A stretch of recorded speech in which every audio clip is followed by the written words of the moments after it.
And welcome on into the latest edition of the Blue Horseshoe Podcast. As always, George Bremer and Ryan Hickey here with you. The Combine is set to go next week. So to get an early preview on that and also an early preview on right now the Colts draft and options as they do pick 15th in the draft. And this year is going to be unlike last year where there's a few positions of need and the Colts can go in a few different ways here to kind of break it all down and get a little bit of a preview before the Combine does kick off next week. We do welcome in NFL Media's Eric Edholm. Eric, it's not a lot of break here between what was chaotic with the Super Bowl 2 weeks ago, another week of chaos in Indy next week. Appreciate you in this short little respite time giving us a few minutes here. Yeah, it's my pleasure. You're right. It's the never-ending football cycle, right? I guess we get about 6 weeks in May and June to kind of cool off a little bit, but that's off in the distance. We still got 65 days till the draft. A lot of time to parse through this stuff.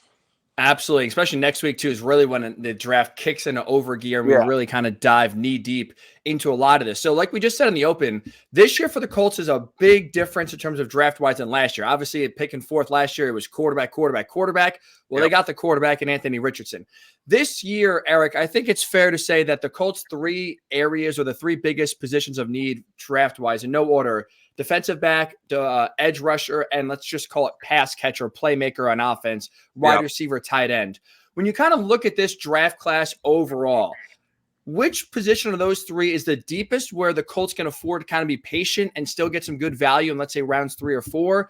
And which position is maybe the shallowest where if the Colts do wait too long, they may miss out on some playmakers, may not get the best of the bunch? Yeah, I think if you're kind of focusing on those three areas, this is a strong offensive draft. I at the top, you certainly look there and you say, wow, when is the first defensive player going to go off the board, right? I mean, obviously that can help push down some talent and whatnot, but we could have a top 10 without a single defensive player. I know we haven't had that recently. I think the high water mark is 7 offensive players in the top 10. So very strong at the top, very strong depth at receiver. Running back's kind of an interesting crop. I know that may not be as big a need, obviously, depending on what Moss does, but for depth purposes, I think there are plenty of backs out in the sea out there, sort of in that 3rd through 6th range that I think will all be, relatively closely graded. I mean, I don't think there's a massive disparity between that middle-class group of backs. Tight end may not be the sexiest group this year, but, if you're not getting a Bowers or a Sanders, I think you kind of wait at that spot. There are some day 3 guys that I do like, more of the, kind of the complementary tight end types, but receivers are really, really deep group. And as much as I love the guys at the top, if you're not sort of cornered into taking, I don't want to say cornered, that's a bad way to say it, but if you're not compelled to take one of those top guys, I think there's enough depth there where you can wait. I think it's a lot thinner on defense as a whole, but edge rushers, it drops off at a certain point. Safety, I don't know, is a banner group this year. Certainly some standouts, but I would say that the defensive talent is a little bit thinner this year's class at first glance. I always look at the edge rushers and I think, is there a game changer in the group? Because the Colts have a lot of rotational guys and they have some guys that obviously have a lot of upside, but if they're going to really upgrade there, it needs to be, somebody who's going to be a dominant sack guy. Is that guy in this draft? Do you feel like there even is that prospect out there? I think Dallas Turner is a great football player. I don't know that he's going to be a 14 sack guy. You know what I mean? I don't think we're seeing necessarily a Bosa or a Watt type of player. Jared Verse, same thing. I think some people feel like very good all around player. This is not someone we're picking nits a little bit here, but probably not somebody who is going to absolutely light up the edges. I think his pass rush arsenal is fine, but not exceptional. Guys like Chop Robinson, people are kind of split on him and his potential. I think there's a wider range of variety of outcomes for him. And then there's some interesting guys down the line. I really like Adisa Isaac. I think the Colts will have him on their radar. Penn State edge rusher opposite Chop Robinson. You have kind of the power guys like Darius Robinson from Mizzou. He can kick inside. He can play a 5 technique. You can line him up as a 7 outside. Braylon Trice, there's some try hard, obviously sort of fits some of the Colts benchmarks and things that they're looking for. So there's a lot of candidates. And Marcus Nealon from Western Michigan, really interesting guy in kind of the Midwest. People probably know about him, and the people who went to the Senior Bowl have seen him. There's some wild cards like Austin Booker from Kansas. I really like him a lot and think, boy, if he tests well, people are willing to maybe overlook some of the lack of snaps. He really only played 1 year essentially at Kansas. So, that's a player who maybe gets bumped up a little bit in this class, because even though they're, I just rattled off, 7-8 names right there, all could be very good players. I don't know that there's one guaranteed consistent double-digit sack artist in that group. There'll be some guys who are flashers. They'll have one, good season, maybe a little drop off, and kind of that second wave of pass rush talent. So, if I had to slap down my money on one of these guys to become a superstar edge rusher, I don't know that I would have a strong favorite at this point, but as with every class, someone will emerge. And I think there's at least enough depth in this group where, maybe we end up having 8 or 10 that go in the top 2 rounds or something like that. It's funny when you look at defensive back, like corner for the Colts, because we talk about all season long last year, Eric, how young this group has, how inexperienced they are. And here we are say that they could draft a corner in round number 1 and getting younger at that position, ironically. But like you said in your first answer, going back to how this, the first, top 10 picks could shake out, there's a chance that maybe there's no defensive player taking the first 10, 12 picks, and the Colts could, especially at DB, get their pick of the litter. If that's the case, let's just say, and come pick 15, there's no defensive backs taken. Is there one or maybe even 2 or 3 guys you look at in the corner area specifically where you say, hey, if they're available for the Colts, you take them? They kind of could be a plug and play starter week number 1. Yeah, I think the first 2 you start with in whatever order. I mean, I don't know that I haven't talked to enough people specifically to say, this is a consensus or this is how the majority of teams feel. But I think the top candidates for DB1 right now, if I had to guess, would probably be Quinyon Mitchell from Toledo. We don't, that's not a school we often say is going to produce maybe one of the first defensive players in a draft class, but it's great. I love it. Or Terrion Arnold, redshirt sophomore, who's got a lot of upside. I think, I didn't think he played a great Rose Bowl, at least early in that game. It seemed like he had some struggles, but watching them throughout the course of the season, I thought he was just a more intriguing prospect than Kool-Aid McKinstry, who to me was more of a second round pick. I know it's a popular name, obviously easy to remember for the casuals who are coming on board. Nate Wiggins, I think, will test very, very well this coming week in Indy. There's a lot of expectation that, that his stock, at least in media circles, will get a little bit of a bump after next week. Cooper DeJean from Iowa, after having a injury kind of derail his season, is expected to test very well, and he's a well put together guy. I mean, both he and Wiggins certainly look the part. Mitchell does too, and he's coming off a strong Senior Bowl. So, I don't want to rule out any of these guys. They'll all have a shot. Kamari Lassiter too. Can't forget about McKinstry. He also has nice length. Big week for Ennis Rakestraw too, from Missouri. From a health standpoint, was forced to miss the end of the season. Didn't play in the last handful of games for the Tigers. Didn't play in the bowl game. Wasn't able to go to the Senior Bowl. But he's somebody who I think tests well enough and puts to rest some injury questions. He might be in that first round mix too. But if we're just talking, where are they picking? 15, I guess. Yes, sir. Yeah, I think the 2 most likely for me at this point would be Arnold and Mitchell. But you know how it goes. The combine bump can push a few more guys into that conversation. I mean, wide receiver is going to be a major topic around here.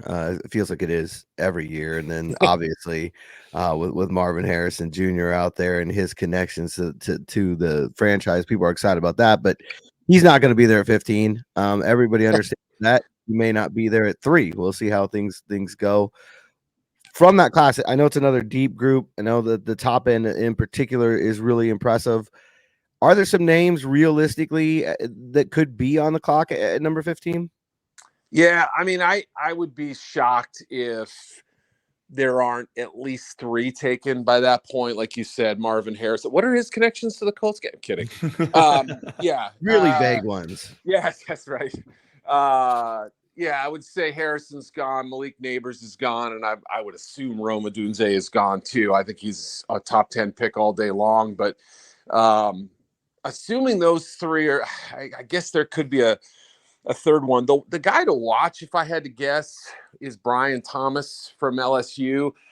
Early in the season, I mean, he had some explosive production. He had a handful of games where, there were concentration drops and a little bit of lack of polish at times. You just sort of felt like, all right, maybe he's not ready. But, man, there's some really good explosive tape on him out there. And, he certainly looks the part. I mean, I don't know if he's all of 6'4", but, 6'3 and a half, whatever he ends up being, very nice frame, runs extremely well. Yards after the catch ability, there's a lot to like there. I mean, that's probably the guy, if I had to guess, who is most likely at that spot. I mean, I don't know that Keon Coleman's going to run well enough to be considered that high.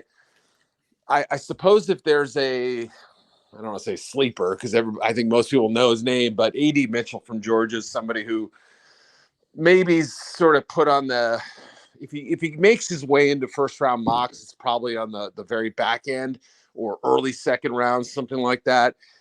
I wouldn't keep an eye on him this week. I mean, I've heard people kind of talk about that game against Washington and other points throughout the season where you saw, maybe superstar type ability. I don't know that he's quite, like the Justin Jefferson of this group. Remember how Jefferson was sort of viewed as, well, he's just sort of a slot guy and a one-trick pony or whatever. I guess we could have that conversation with Tom.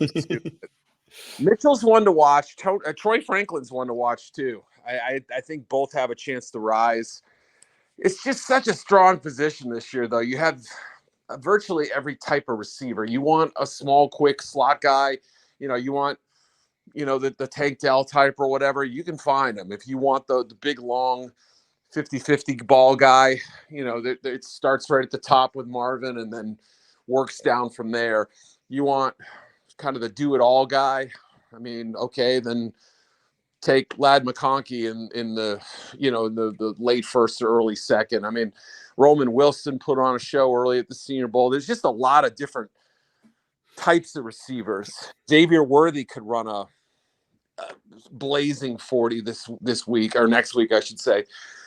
Yeah, there's so much potential with this group. So on the one hand, people say like, well, you can wait at that position, but you're also maybe passing up some special talents. So it's going to be kind of a dealer's choice at that spot, but 15 puts you in that's after 3 have gone off the board potentially, that's a little bit of I don't want to say no man's land, but it might be a spot where, receiver gets passed over a little bit.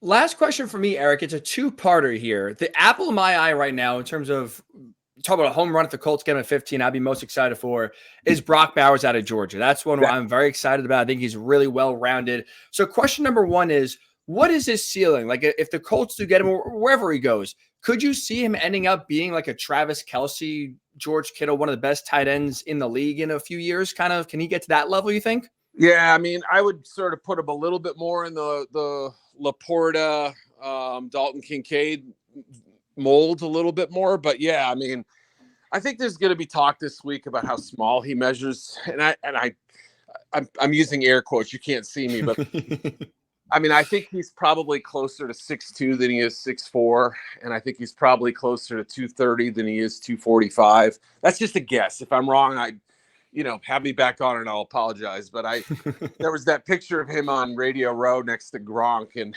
Gronk's 2 years retired, and it wasn't just the size, but it was also the length. I mean, Gronk's a 6'6" guy. Let's not forget. I mean, he hasn't shrunk since playing, at least not that I'm aware of. But I think the length is going to be an issue for Bowers. But you see the explosive after catch ability. I hate to even invoke the name, but like you see them using him at Georgia the same way that Aaron Hernandez was used, both at Florida and with the Patriots. And, Evan Ingram's another guy that you could see sort of used in that same sort of way. That's probably his best size comp. And again, Ingram was a first-round pick. And where did he go? He went, I think, 17th or something, right in that same range. So, yeah, if Bowers slips out of the top 10, which I could easily see happening, I would think Chris Ballard and that staff would sit there and go, please, like let it happen, because that's kind of the perfect guy, I think, for that offense that would, assuming you re-sign Pittman and everything and you got Downs, you have the run game, man, that would kind of tie it all together beautifully. And I think he'd be a home run for somebody like Anthony Richardson. You'd love to just manufacture some yards and put them in good positions. That's the kind of guy who can do it. And then the other question, Eric, is, so you hear Brock Bowers' name, right, as a first-round tight end, Jatavian Sanders as well from Texas as another guy in that class.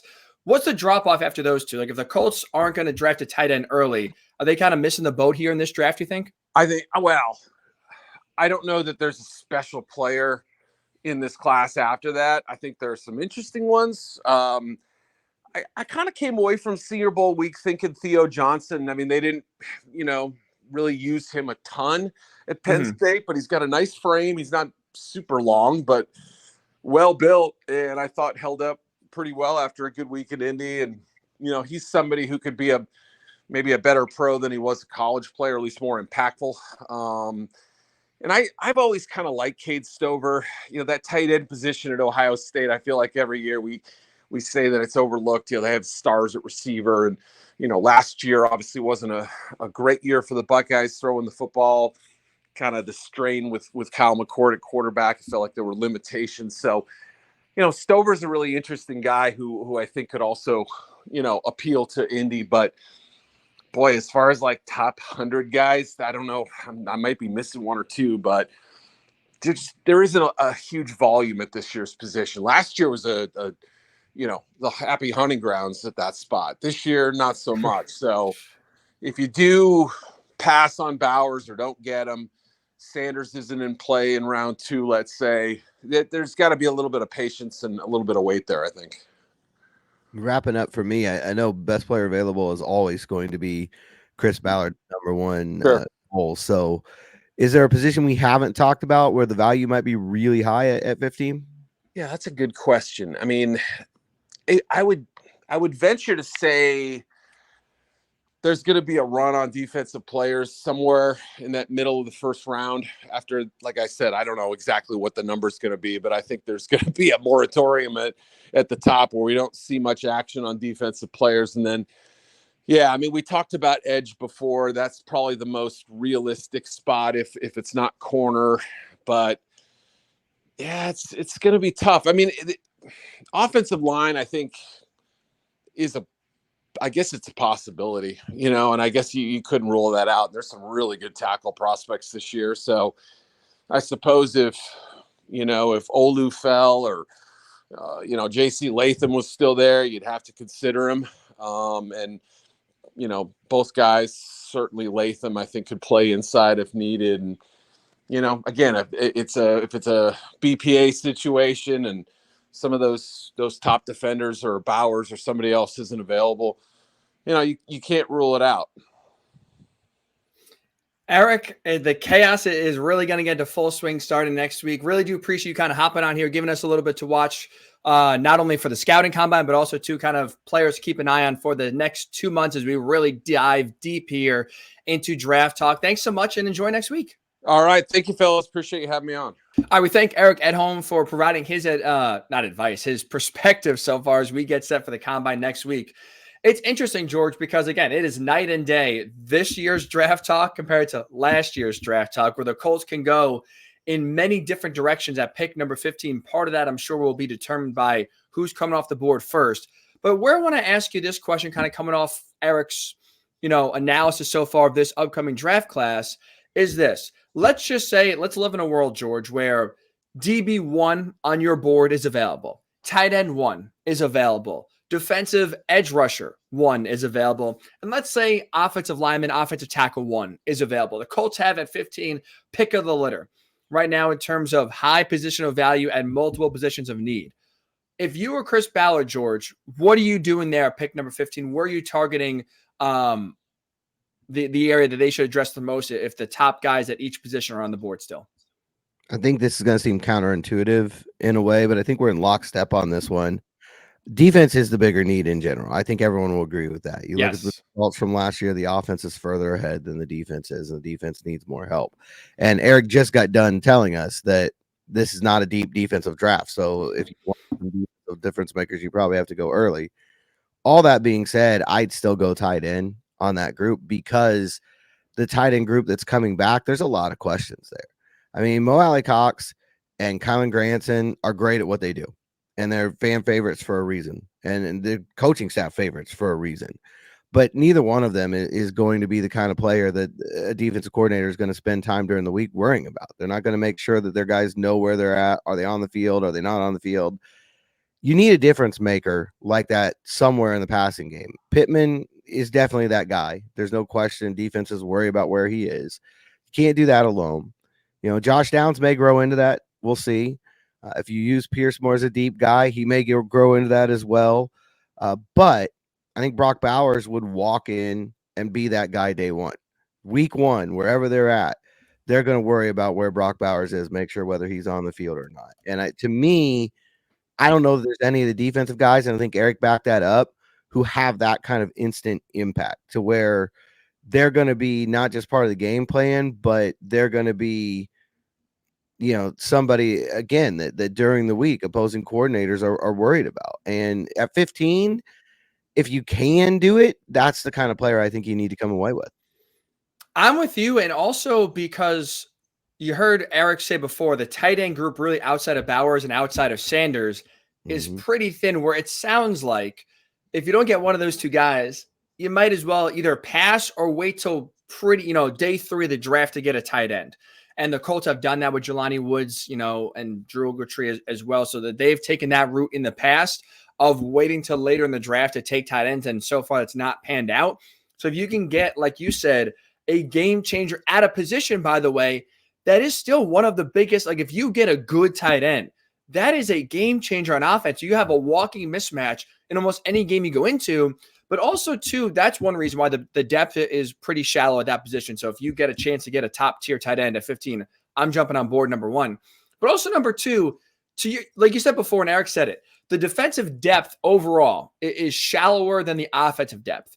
But also with that said, when you look at how Eric kind of projected the top 10, top 15 going, I mean, I was looking at a mock draft, George, this week where the Colts at 15 drafted the first defensive player, not the first defensive back, not the first defensive lineman.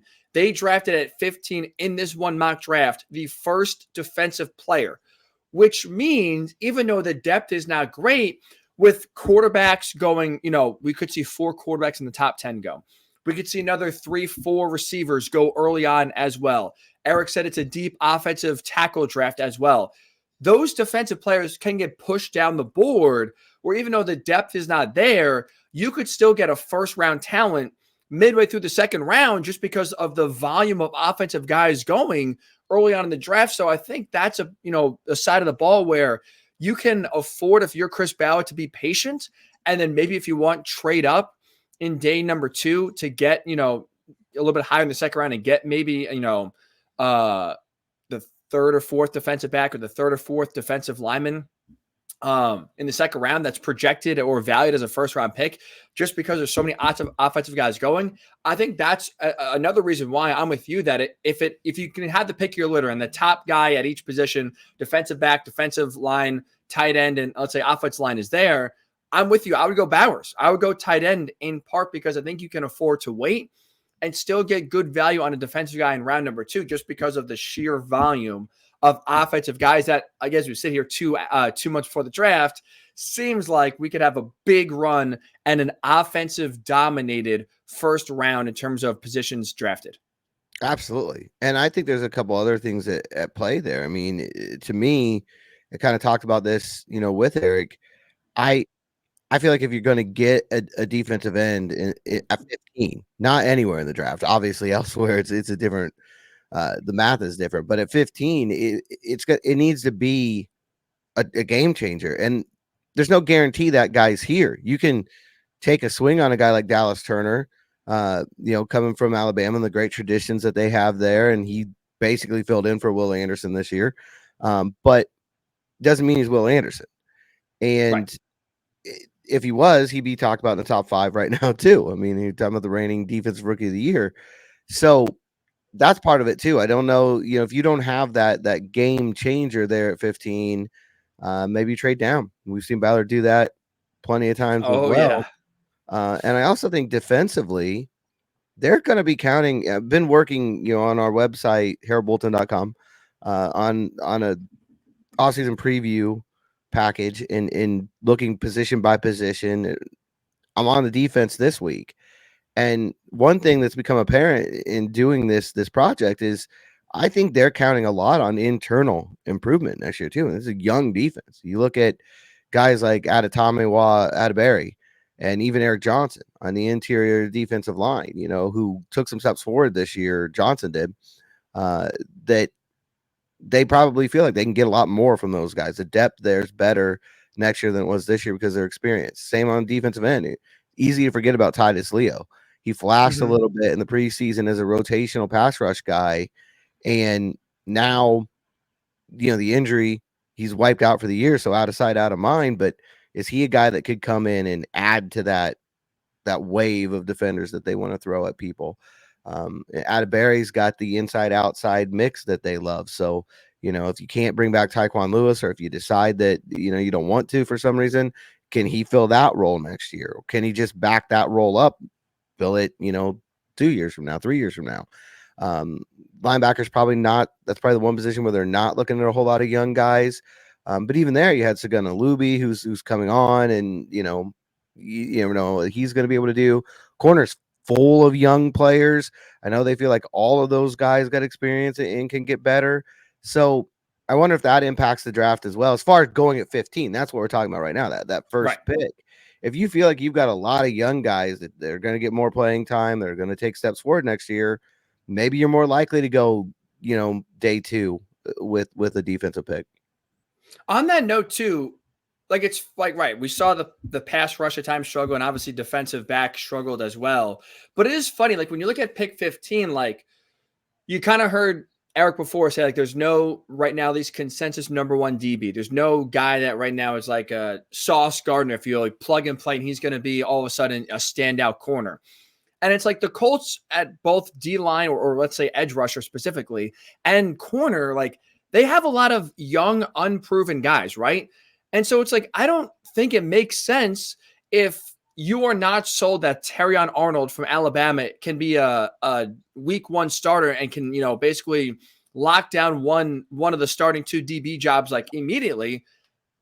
I don't see the point then in taking that, because the Colts, like you said, they have a lot of projects, flyers. Juju showed flashes at times. Obviously, health is a concern for him. Jalen Jones, up and down, but I think gave you reasons to believe that he can improve and get better in year number 2. Dallas Flowers coming back. There's a lot of young guys with promise that are unproven. I just don't see, if you at pick 15 specifically, if you don't feel like there's one guy in that defensive edge group that you can kind of plug in and be that, rock solid guy. If there's not one guy in the corner room that you feel like can be that plug and play guy week number 1, I don't see then at pick 15 the point of kind of taking a flyer, where for the tight end group, I think the Colts should take a flyer if, let's say, even Sanders is there and Brock Bowers off the board, just because you really there's not a lot of potential going forward. There's potential, and you hope, right, in the DB and defensive line group where maybe another year they can get better and improve. Tight end group, like you said, Mo Alley Cox is basically a blocker for the most part and is getting older. Kylan Granson is decent, but it's like you said, there's no defensive coach in the league that's saying we got to take away Kylan Granson this year and make sure he doesn't kill him. And there's really no one else that's proven or done anything besides those two guys. So it's like that's a position where you can absolutely afford to kind of take a risk, take a swing, and hope it works out. Whereas the other two groups on defense, it feels like for that first round pick, it doesn't make much sense, George, right now with where the Colts are to add another young, unproven guy to the mix where you're not sold completely. They can come in and lock down a position right away. Absolutely. And I think you throw a wide receiver in that same group where if you think right away this guy's going to slot in above Josh Downs, above Alec Pierce, then absolutely make the pick. 100%. But if you don't feel like that's a slam dunk situation, wait till you're later in the draft. They do need more depth there. We talked about that last week. 11 catches from the number 4 receiver last year. You can't, it's got to be better than that. But that's not, you don't take a number 4 receiver at 15. I mean, I think that's pretty obvious. And that's why too, and it comes back to another thing that Eric said that I know we want to get to. It's why you can't rule out offensive line. Because there's a lot of depth there, and there's a lot of, obviously they bounced back and had an outstanding year. But what do we know about Chris Ballard above all else? He wants to build in the trenches. And he said before, you do that every year. You never ignore that. And it goes back to the difference maker. If you don't feel like there's a difference maker on defense, and I don't know, maybe they do. We're speculating right now. Right. If you don't feel like there's a difference maker on defense, and you don't feel like the tight ends are there, maybe they've already gone off the board. If you feel like one of these tackles is going to come in and have if not an instant impact, be a guy who can either push Ryman on the left side or maybe replace Braden Smith in a couple of years on the right side. It sounds crazy. Or, he said some of them can move inside, and maybe it's a new starter at right guard, and pushing Will Fry. So I think had a really underrated and good year. But I still think I would do that before I would take a depth piece on defense. 100%, especially too, if those guys get pushed down the board because of the run of quarterbacks and receivers are popping off in the first 10, 12 picks. If if you're sitting there and Olu Fashanu from Penn State sitting on your board, or Joe Alt is sitting on your board, like you said, I think if you're Ballard, you got to take him at that point, especially if someone like Brock Bowers is also off the board as well. Like, I'm with you. I don't think you can rule out offensive line. And I think if you're talking about just BPA and you feel like, hey, Joe Alt is head and shoulders better than Terrion Arnold, and even though we have a need right now at DB, we just feel like Joe Alt's a better player. You don't know, George. Like, in terms of, Bernard Wyman, I'm knocking on wood right now, so this is not a jinx. But Bernard Wyman gets hurt in training camp. Like, what are the Colts doing? Like, I got no depth there. And you told the story. I forget which game it was. So if you remember, let me know. But you told a story that after a game, Braden Smith is like leaning up against the wall because he can barely, have the energy to stand up because he was banged up and battling injuries all season long. He missed half the year. So Raiders. It's like Raiders. Thank you. Second last game of the year. So it's like Blake Freeland filled in decently for being a day 3 pick at that point and playing earlier than anyone thought. But it's like, if you can get a top 5, top 10 tackle, or even if you want to go inside with JC Latham and get some positional flexibility of he could be your replacement in a year or two for Ryan Kelly, or slide in at right guard right away. And like I said, push Will Fries, kind of being more of a swing guy and a backup, you improve your depth. But also, like, you have now a succession plan if, unfortunately, there's an injury, or if Braden Smith, maybe who's turning 28 in a month from now, is, on the back nine of his career. Like, you now can strengthen what is an already, strong offensive line that had a bounce back year. And when you talk about, George, keeping Anthony Richardson healthy, obviously it was Richardson's play and running the ball that kind of got him hurt this year. But what you don't want to add to the conversation is the offensive line not protecting for him. So if you can have backup plans and fallback plans to where you have either, a tackle waiting in the wings, or you plug and play week 1 and have one of these guys start, it's not a bad thing whatsoever. And if that's the position you're looking at where one of those top guys fall in your lap at 15, 100% offensive line has to be on the board for Ballard. And you can't just say, oh, we don't need it, we're going to pass. If you have a top guy sitting there, you take him. And I think trade down's a real possibility. Again, it is every year. with Chris Ballard. But if I would not shock me if Bowers is off the board and they get a good offer, somebody wants to come up for one of these tackles, or they love one of the defensive players more than the Colts do. It would not shock me if they pick up some extra assets, move down, and because like we said, after tight end, a lot of places you're talking about competing for a spot. With what we know of this draft class right now, you're looking at them competing for a spot or being depth, and first round that's not necessarily the way you want to go. The only thing I can rule out completely, I think, two positions. I don't think they're going to take a quarterback. I feel safe with that. And I don't think they're going to take a running back. I think anywhere else, that leaves 20 spots. I think anywhere else is fair game. So can someone let Jim Irsay know that quarterback is not an option, so you don't have him tweeting about the Joe Montana, Steve Young succession plan? Can we make sure that Twitter account is on lock? That I'm on board for Michael Penix on day 3 if he's still there. If he really is following what they say, I'm here for Michael Penix on day 3. If Michael Penix falls to day 3, F it, George. Let's just have a quarterback competition. Then I'm down for it. If we're sitting there, competition, why not have him as the backup? I don't see where the downside there is. Green Bay, I thought, did this beautifully year after year.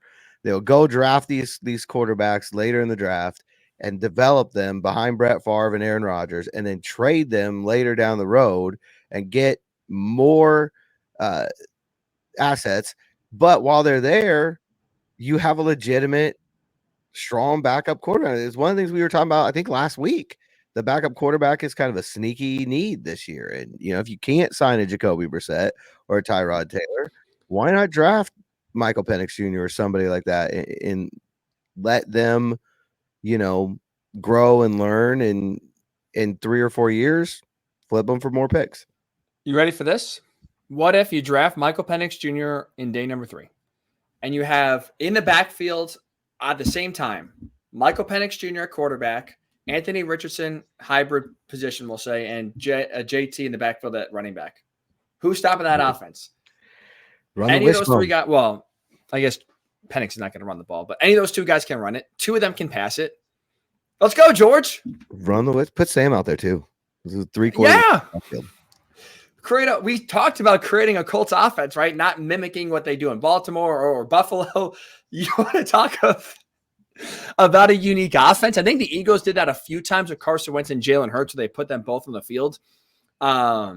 Let's just say screw. Let's put 3 quarterbacks on the field at the same time. Shane, have your fun creativity wise. That's a freebie, Shane. That's we will not charge for that. That's right. That is, just make sure you call the play call after the Blue Horseshoe pod. Maybe the position group could be Blue Horseshoe or something like that. Exactly. Because I know that's going to be red hot in the Colts offensive room now for sure. Oh, absolutely. Absolutely. All right. So when you look at George, before we kind of really gear our attention towards the 2024 class, let's look back quickly at the 2023 rookie class for the Colts. NFL.com this week put out their rookie rankings for every single team. The Colts came in 22nd in the NFL. Now, obviously, part of that is because Richardson played 4 games and Juju Brents, their second-round pick, played 9 games. So your top 2 picks combined to not even play half the season, right? So obviously that's going to hurt some of their rookie production, and that's why their overall letter grade is a C, and that's why they're 22nd out of 32 teams in the NFL in terms of 2023 rookies. With that ranking, let me ask you this, George. Is there now added pressure on Chris Ballard to get this draft right when you look back at how the league views this 2023 rookie class? Or is it more situation of, hey, you got your guys hurt. It's not as bad as maybe it looks because injuries impacted that grade? I think potentially it's not as bad as it looks because, we just don't know enough about those top 2 guys yet. And if a couple of years from now they're both healthy and they're both reaching their potential, then this grade will change significantly. But I do think regardless of what this rookie class was graded, this is a huge draft for Chris Ballard because of, I don't know how many times we've talked about it on the pod, but a few already, that jump that they just made from 4 wins to 9 wins is not easy. I'm not going to pretend that it's something that's simple, but it is easy compared to the next one that they have to make, going from that 9-win plateau to being a regular playoff team and a playoff contender. And the way the NFL is built these days, that's got to happen during the draft. I mean, you look at the Lions and the way they were able to make that very jump. And, they had the big trade and bringing in Jared Goff, but most of what they did is draft picks that came with Jared Goff, that they're able to nail in those picks and having one of the most explosive offenses in the league right now with, by the way, Sam Laporta, who Eric Edholm just threw out as a Brock Bowers comp. So we'll just throw that in there. Not bad. Not bad. That's the way. I mean, the way the league works these days, that's how you make that leap. I think free agency, when you dip into that, is more after you've made that jump. It's more when you're trying to go from playoff contender to championship contender. And so they've got to find ways to fill needs in this draft, to fill the depth in this draft. And that's, I think that's independent of any grade from last year's class. I think there is added pressure, not really because of the ranking or the grade the Colts rookie class last year got, but I think it's just an overall, now that you have the quarterback and you have the quarterback you believe in Anthony Richardson, now these drafts are about finding impact guys day one. Right? Like we've seen Chris Ballard have a philosophy, and I think rightfully so with where the team was of, hey, we'll draft some projects. We saw Dayo Adengbo coming off the Achilles injury where you knew he's going to miss most of the year. Still drafted early on because there was the potential there of, hey, 3 or 4 years, this guy could be a real steal in the draft. We've seen Ballard at times kind of prioritize 3 or 4 years from now versus, hey, he's a week one starter for us and he can make an immediate impact. But I think now that you have Richardson as your QB and now you're starting to kind of start to build to win now, I think there's pressure, especially at pick 15, to really nail that guy to come in and play week one and have an impact positively. Outside of offensive line, which again, we kind of talked about, could be a depth piece. And that's one where we're both in agreement of, if you're able to get a tackle or an interior lineman that's highly ranked, and even if they don't play year one, that's still a good move. That's the only position where I think you could say, okay, you draft 3 or 4 years from now, and that's a good decision.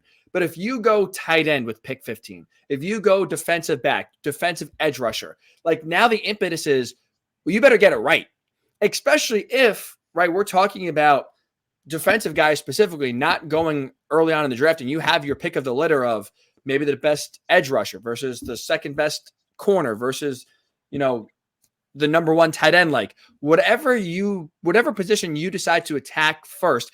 And also that includes trading down, by the way.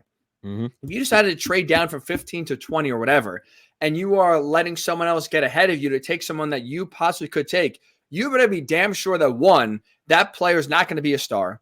And 2, the player you get for, whenever you do trade down is going to be as good or better than the guy you would have taken at 15. You got to make sure that you now start to hit big time on these draft picks to where now you're looking at a team going forward here in the next 3 or 4 years that have a lot of positions checked with relatively players that are on the same age range, which is Richardson, which is still young. So I think there is pressure now to start getting impact players. And that starts with pick 15, especially George, where there's not one obvious need that they need to address at 15, where it seems like 2 months on the draft, you could have 3 or 4 guys at different positions, highly ranked, that are maybe at pick 15 are some of the best values you can get in the draft. Got to nail it. Absolutely. There's no question about it. I think that's hugely important. I do think, this draft from last year, if Richardson and Brent's come along the way that they showed flashes, you just didn't see enough of either one of them. They've got to show that they can be healthy and stay out there. If they come along, that Richardson, Brent's, Downs trio could be looked back on as a really good haul. But it means nothing if you don't back it up. And I think that's why it's so key right now. It's not just about one draft class. It, like you said, it's about stacking them, especially once you get that quarterback and adding talent each year that makes a difference right away. And yeah, even if you trade down, the guy that you get at 20 or 21 or wherever you land has got to be able to come in and not, play 3 games. You've got to be able to come in and have a role and have an impact on this team. And I think one thing we saw under Shane Steichen, we're still learning about him and what his philosophies are. But 1 year in, it's not just words with him about all 69 guys, counting the practice squad, matter. You saw it. You saw it in action. If there's something that you can do, if you've got some talent for this team, he's going to find a way to get you in there. He's going to put you into a package or into a set, and there's going to be play calls that have your name on them, both sides of the ball. So I think that's all the more reason why you got to nail these draft picks, because you've seen it from Shane. He's going to find ways to fit all these guys in. You got to make sure he's got enough guys, that supply never runs dry.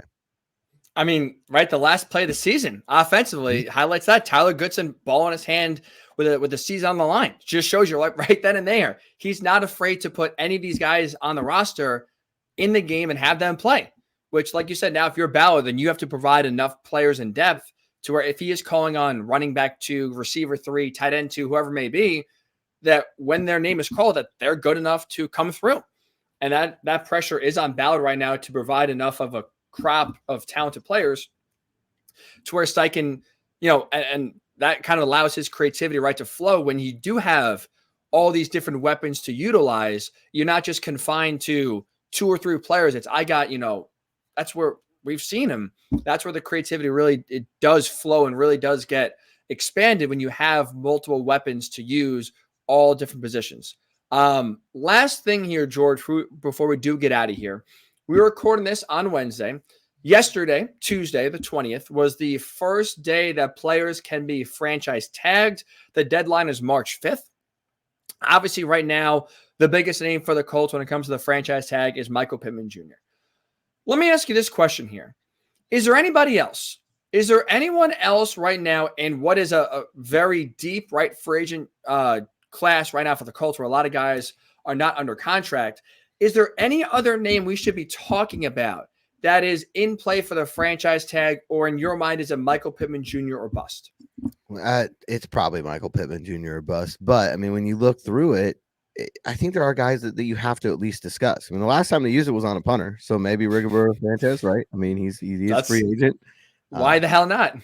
I think quietly, it was one of those things that I kind of discovered during this series that, he had his career high for net yards per punt, which I don't know if that would have jumped out right away to me. But it's a fact, the best year of his career. Incredible. That statistic. So off the Achilles injury. Off the Achilles surgery, man, is unbelievable. So, yeah, and it for a punter especially, I think, I believe it was his plant leg. So when you're talking about, that's pretty important. That's a pretty important area of your body that wasn't at full strength. I do think they're going to focus on bringing him back. I don't think they want to make a move there. We saw what happened the year he was out, and I don't know if they want to go through that again.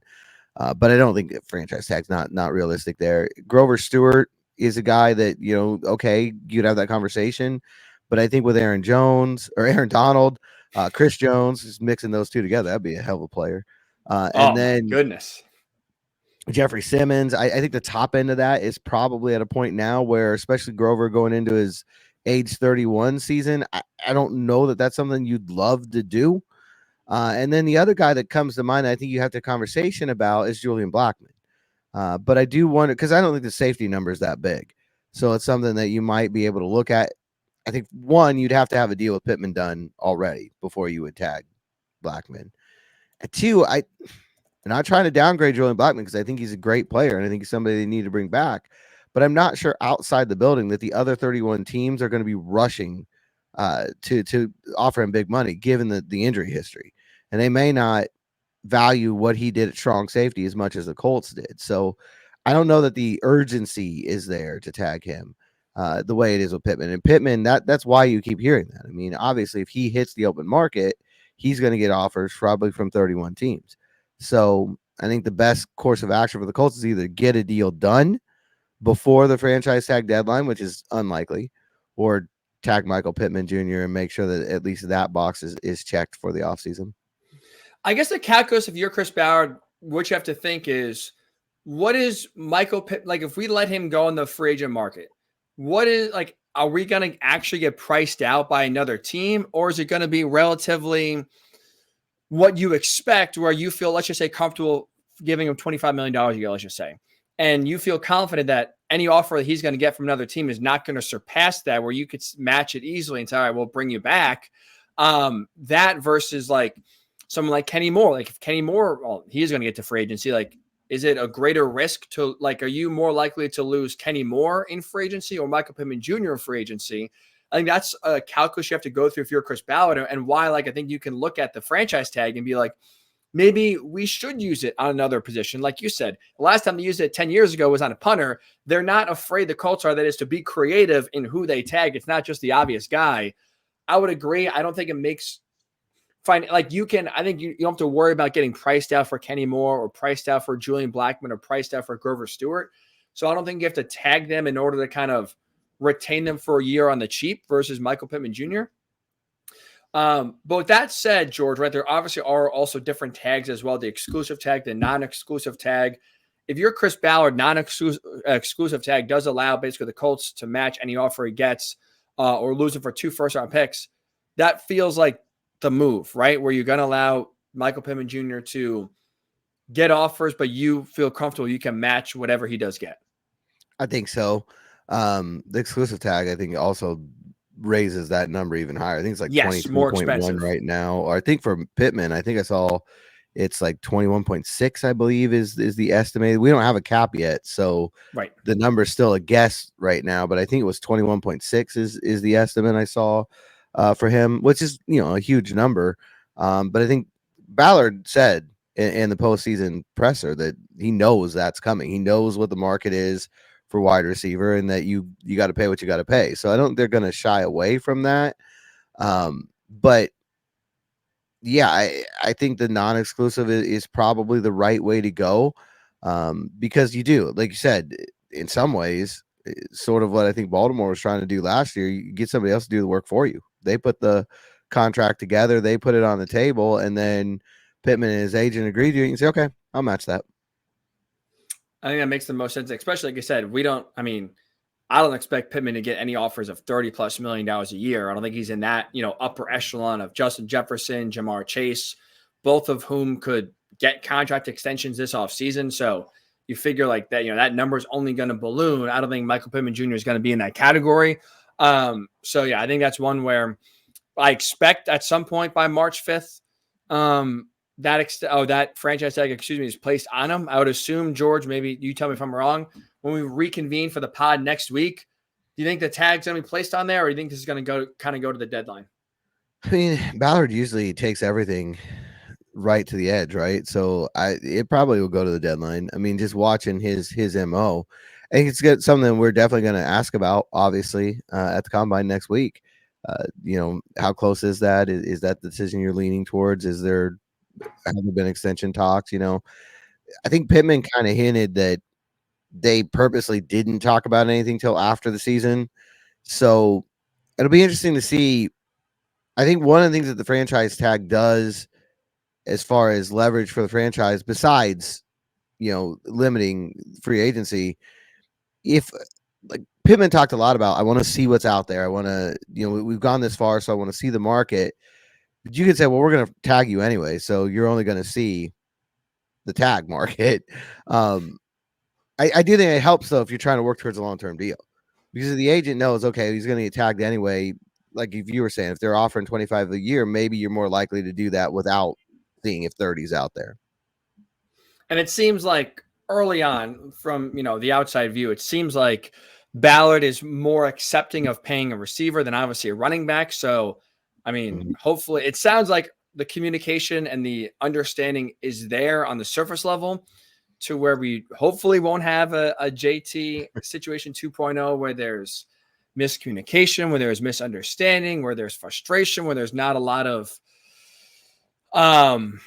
clarity maybe on how they feel. I hope, and I'm going to assume, George, I hope I'm not making an ass out of myself, and I guess you include as well here. I'm going to assume these negotiations, even if they are, numbers are being, I guess negotiations always are never easy, but I'm going to assume these negotiations are going to be more cordial and more straightforward than the circus that we saw that ended with JT getting what he wanted, but dragging everyone along the way to get there. I'm going to assume that that's going to be a little different this year. I mean, my one plea last year was get the circus out of town, right?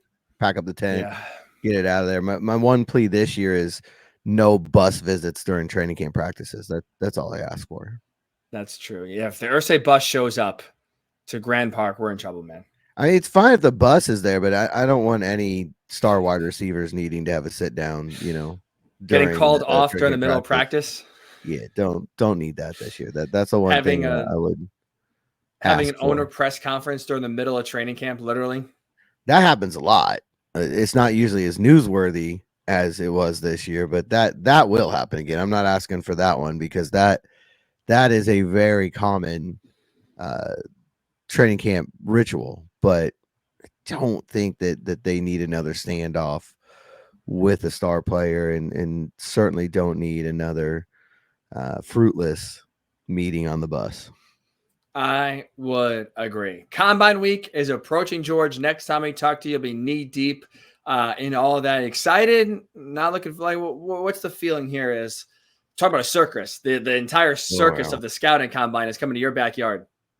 Again, and it's going to be here for 2 years, at least this year, next. Because you keep wondering, you keep hearing the rumors that it's leaving Indy, but not yet. Out there. I think mostly excited because of what we were talking about at the top of the pod. That last year it felt like it was just quarterbacks. There was no combine. It was just quarterbacks. Going and making sure that you're positioned well for those quarterback pressers. And I remember going over and watching some of the throwing on Saturday, and it's always more fun, that you can get out and look at other positions. And I think this year you can tell a little more stories because I could do it more from 30,000 foot view. Last year had to be Colts need a quarterback. Here are the quarterbacks, and here's everything we know about them. And this year can be a lot more. What's a good story? Who's interesting out here, even if it's somebody that won't land with the Colts, because you just don't have that hyper focus that you did a year ago. You're right about that. Put you on the spot here. Is there a player or position you're most excited to watch, hear from, kind of dig into next week at all? I know we're still a little bit away, but. Yeah, I mean, I still think, even though we just got done talking about wide receiver 15 isn't as likely as maybe, we thought in December. That's a position I want to see because a lot of what Eric was saying, there's so many different types in this class, and it'll be interesting to see which way the Colts go because I wouldn't have at this time last year, I wouldn't have pegged Josh Downs as a Colts pick. It's just not, the prototype that they had gone with. Obviously it worked out very well. I think there's a lot of high hopes for him for the future. And I also think probably the best thing to do would just be, to find Reggie Wayne and which receiver do you like the best? Because clearly that seems to work well for this team. And when he inevitably says Marvin Harrison Jr., get ready, George, for the Colts trading, forget like to the Cardinals, forget to the Patriots, Colts trading with the Bears, number 1. Give me MHJ. Get ready for those rumors. Let's go. Oh, I cannot wait. I cannot wait. That, by the way, is the only way I don't see Pittman getting tagged. And the chances of that are less than 1%. But that's the only way I don't see Pittman getting tagged. Oh, man. Yeah. And you can't rule it out right now with Jim Irsay, especially too that he's feeling better and back on the mend. He's especially with Marv, I'm sure, going at least to the media portion of the combine next week, having him in the building. Can't you see Jim falling in love with how he's already in here? We got to make sure he stays here. Doesn't need him in the building. That's already happened. That's true. You're right about that. That's a done deal.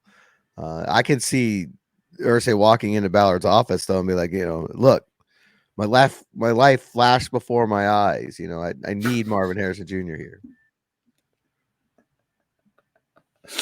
Oh, you're right.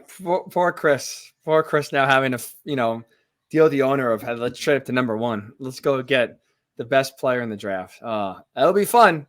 That'll be fun if that happens. That's for sure. It would definitely provide me with stories. There's no question about that. We'd be busy. A lot of content for the pod and for the website. You're right about that. Oh, boy.